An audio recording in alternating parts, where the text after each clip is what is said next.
Bonjour Camille. Bonjour. Tu nous dis dans ton intention pour cette résidence de recherche au Bel Ordinaire que ton parcours artistique est indissociable de ta pratique de guide nature et de batelière, pratique que tu exerces depuis 10 ans dans le parc naturel régional du Marais Poitevin, où tu as acquis une connaissance approfondie de la faune, de la flore et de l'histoire du lieu.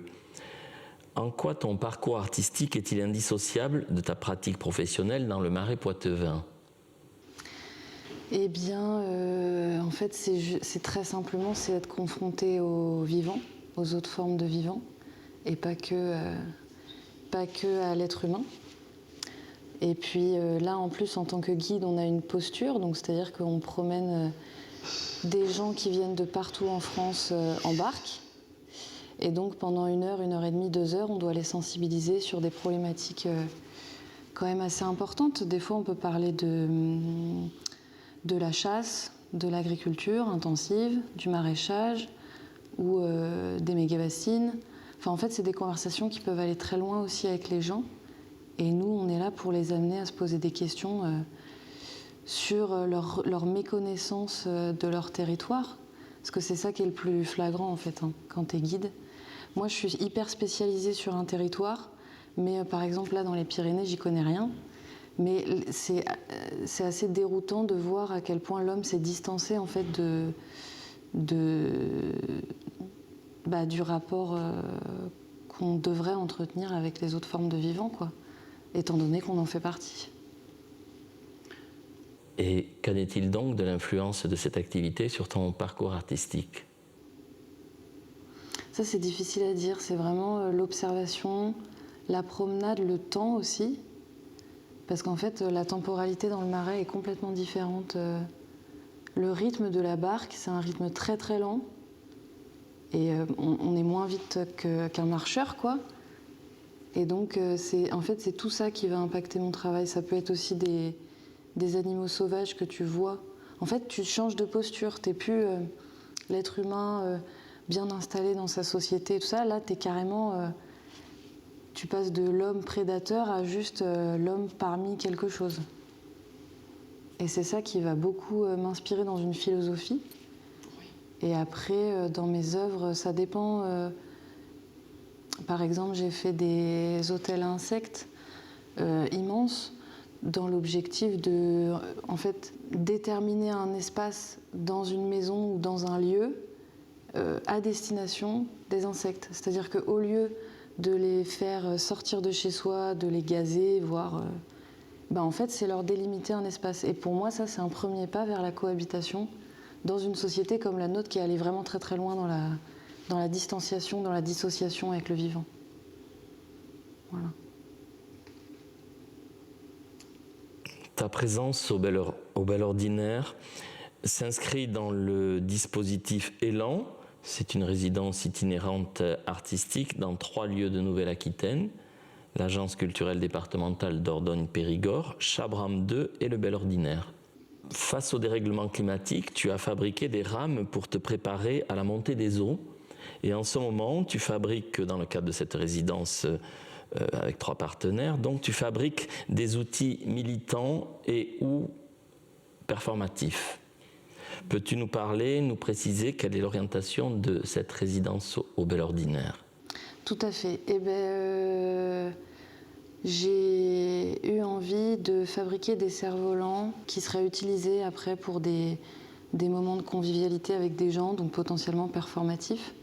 Et ce sont des cerfs-volants militants, c'est-à-dire qu'il y a plusieurs... Pour l'instant, j'ai eu 3 idées de symboles que je vais réaliser en cerf-volant. Il y a la outarde de Cannepetière, qui est pour moi le grand symbole des soulèvements de la Terre. Ensuite, on a Sainte-Soline. Que l'on voit derrière toi. Oui, tout à fait. Qui sera sous une forme de cerf-volant de combat. Attention.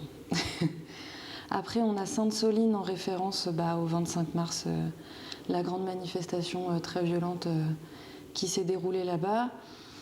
Manifestation auquel j'ai été interviewée et où on m'a demandé comment je vivais la possibilité de mourir en martyr en manifestation. J'ai décidé de faire un cerf-volant représentatif de Sainte-Soline, qui est une sainte qui est morte en martyr il y a très longtemps. Et le troisième, c'est le drapeau palestinien en rapport avec les monstruosités qui se passent à Gaza. Et puis, j'ai fabriqué aussi, je suis en train de fabriquer une tente pour 2 personnes brodée d'une fresque dystopique à partir des données du GIEC. Donc il y a 3 tableaux. Le premier, c'est la fonte des glaces en tsunami et une ville engloutie. Ensuite, on a les feux de forêt et les animaux en flammes. Et après, on a un désert avec plus de présence humaine.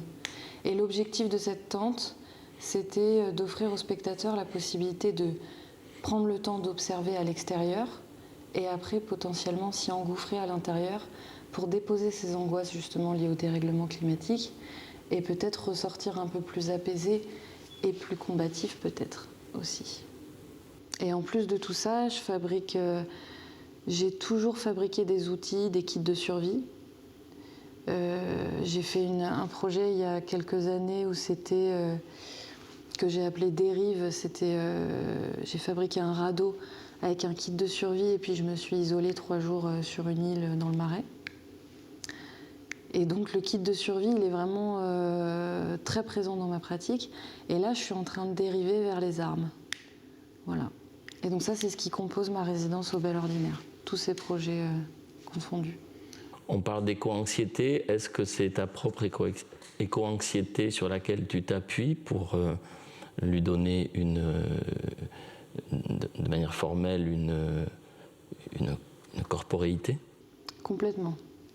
Complètement, et puis celle des autres aussi. Par exemple, on parle beaucoup du fait qu'en ce moment, les couples désirent moins d'enfants à cause de cette éco-anxiété. Enfin, je veux dire, ça a des vrais impacts majeurs dans les décisions et les choix de vie des gens, quoi.